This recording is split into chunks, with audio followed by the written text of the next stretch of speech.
Deməli, mayora hücum edən kickboksçuların məhkəmə işi bitib, amma elə bilməyin ki, məsələ tam bağlanıb. Gəlin baxaq nə baş verib. Yadınızdadırsa, bu ilin yanvarında Dövlət Sərhəd Xidmətinin mayoru, həm də əməkdar məşqçisi Fuad Zeynalova 3 kickboksçu hücum eləmişdi.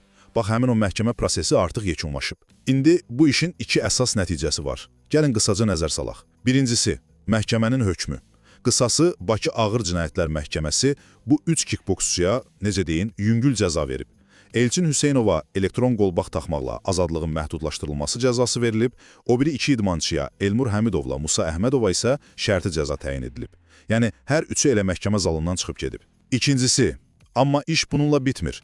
Mayor Fuad Zeynalov iddia edir ki, bu hücum əslində Azərbaycan Kickboksing Federasiyasının keçmiş vitse-prezidenti Ramal Aslanov tərəfindən sifariş olunub. Bax, elə buna görə də ayrıca bir cinayət işi açılıb. İndi araşdırırlar ki, Ramal Aslanovun bəlkə də başqa adamların bu işdə əli olubmu, olmayıbmı? Yəni istintaq hələ davam edir. Bir sözlə, hücumu törədənlər yüngül cəza ilə azadlıqda olsalar da, işin sifarişçi tərəfi ilə bağlı araşdırma hələ yekunlaşmayıb.